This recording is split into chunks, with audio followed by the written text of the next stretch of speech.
ప్రియమైన సహోదరి సహోదరులారా, మీకు శుభవార్త. 2025 సంవత్సరంలో మొత్తం 365 అంశాలను మీతో పంచుకోబోతున్నాము. జనవరి 1వ తేదీ నుండి ప్రతిరోజు ఒక అంశము మరియు దానికి సంబంధించిన వాక్యమును పంచుకుంటాము. దయచేసి ఆ వాక్యములను వినండి, ధ్యానించండి మరియు ఆశీర్వదించబడండి.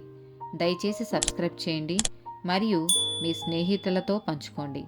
ధన్యవాదాలు.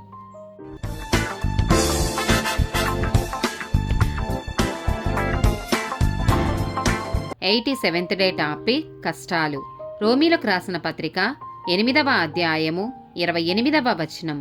దేవుని ప్రేమించు వారికి అనగా ఆయన సంకల్పము చొప్పున పిలువబడిన వారికి మేలు కలుగుటకై సమస్తమును సమకూడి జరుగుచున్నవని ఎరుగుదము. 2వ కొరింథీయులకు రాసిన పత్రిక 4వ అధ్యాయము 17వ వచనం. మేము దృశ్యమైన వాటిని చూడక అదృశ్యమైన వాటినే నిదానించి చూచుచున్నాము గనుక క్షణమాత్రముండు మా చులకని శ్రమ మా కొరకు అంతకంతకు ఎక్కువగా నిత్యమైన మహిమభారమును కలగజేయుచున్నది. హెబ్రీలకు రాసిన పత్రిక 5వ అధ్యాయము 8వ వచనం.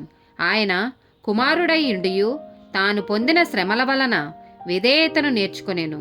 హెబ్రీలకు రాసిన పత్రిక 12వ అధ్యాయము 7వ వచనం. శిక్షాఫలము పొందుటకై మీరు సహించుచున్నారు. దేవుడు కుమారులనుగా మిమ్మును చూచుచున్నాడు. తండ్రి శిక్షింపని కుమారుడెవడు? ప్రకటన గ్రంథము 3వ అధ్యాయము 19వ వచనం.